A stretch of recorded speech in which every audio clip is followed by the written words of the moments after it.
இன்றைக்கி நம்ம இந்த வீடியோவில் என்ன பார்க்க போகிறோம் அப்படின்னு பார்த்துக்கிட்டோம்னா, பங்களாதேஷில் அப்படி என்னதான் நடந்துச்சு, எதுக்கு இவ்வளோ ஆர்ப்பாட்டம், போராட்டம், இவ்வளோ இறப்புகள், எதுக்காக இவ்வளோலாம் நடந்துச்சு, வாங்க இந்த வீடியோவில் அதை டீட்டெயிலாக பார்க்கலாம்.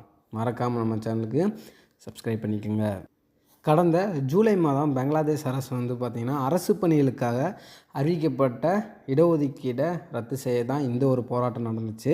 அப்படி என்ன தான் அந்த இடஒதுக்கீட்டில் இருக்குது அப்படின்னா, அந்த இடஒதுக்கீடு வந்து யாருக்கெல்லாம் இருந்துச்சு அப்படின்னு பார்த்தோம்னா, பங்களாதேஷ் சுதந்திர போராட்ட வீரர்களுக்கான சொந்தக்காரர்களுக்கு வந்து 30% இடஒதுக்கீடு வந்து அந்த அரசாங்க வேலைக்கு வந்து கொடுக்கப்பட்டிருந்துச்சு. இதுதான் வந்து பாரம்பரியமாக வந்து நடந்துக்கிட்டுமே இருந்துச்சு.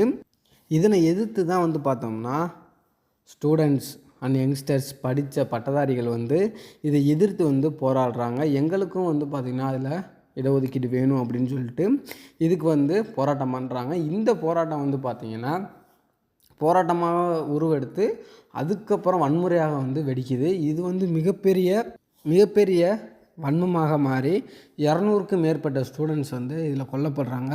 இதற்கு காரணம் வந்து யார் அப்படின்னு பார்த்தோம்னா, அந்த நாட்டோட போலீஸ் தான் வந்து இதற்கு முக்கிய காரணமாக வந்து ஸ்டூடெண்ட்ஸ் தரப்புலேருந்து போராட்டக்காரர்கள் வந்து இதில் சொல்கிறாங்க. இதனை அடுத்து வந்து பார்த்தோன்னா மிக தீவிரமாக வந்து இந்த ஒரு வன்முறை வந்து இறங்கிட்டாங்க. போராட்டக்காரர்கள் வந்து நாட்டோட பிரதமரை நீங்கள் வந்து பதவி விலகணும்னு சொல்லி அவங்க வந்து போராட்டக்காரர்கள் வந்து ரொம்ப ஒரு வன்முறையாக வந்து போராட்டம் பண்ணிகிட்டு இருக்காங்க. இதில் அந்த நாட்டோட பிரதமர் யார் அப்படின்னு பார்த்தோம்னா, ஷேக் ஹசீனா வந்து அவங்க ஒரு லேடி. அவங்க வந்து இந்த நாட்டோட பிரதமராக வந்து இருக்காங்க. ஷேக் ஹசீனா வந்து போராட்டக்காரர்களோட பேச்சுவார்த்தை நடத்துகிறதா வந்து அவர் அறிவிச்சிருந்தார். ஏன் இந்த போராட்டம் வந்து நடந்துகிட்ருக்கு, நான் இதை வந்து ஒரு சுமூகமாக பேசி முடிக்கணும்னு நினைக்கிறேன் அப்படின்னு சொல்லி அவங்க வந்துட்டு போராட்டக்காரர்களுக்காக வந்து ஒரு தூது விடுறாரு. இதில் வந்து பார்த்தோம்னா பேச்சுவார்த்தைலாம் நடந்துக்கிட்டு இருக்குது. பேச்சுவார்த்தை நடக்கும் போகும்போது இதில் வந்து நான் வந்து ஒரு 7% வந்து குறைக்கிறேன் அப்படின்னு சொல்லி ஷேக் ஹசீனா வந்துட்டு போராட்டக்காரர்கள்ட்ட பேசுகிறப்போ அந்த ஒரு பேச்சுவார்த்தை வந்து போராட்டக்காரர்களுக்கு வந்து திருப்தி அளிக்கலை. இதனால் வந்து பார்த்தோன்னா அவங்க மறுபடியும் போராடுறப்ப அவங்க வந்து நிறைய பேர் கொல்லப்பட்டதுக்கு எதிர்த்து நீதி கிடைக்க வேணும் அப்படின்னு சொல்லிட்டு நிறைய போராட்டங்கள், நிறைய வன்முறையாக மாறி நிறையா கடைகள்லாம், நிறையா பில்டிங்ஸ்லாம் எரித்து அண்டு ஹசீனாவோட ஆதரவாளர்கள், சொந்தக்காரர்கள் எல்லாரோட வீட்டையும் அடித்து நொறுக்கிறார்கள் போராட்டக்காரர்கள்.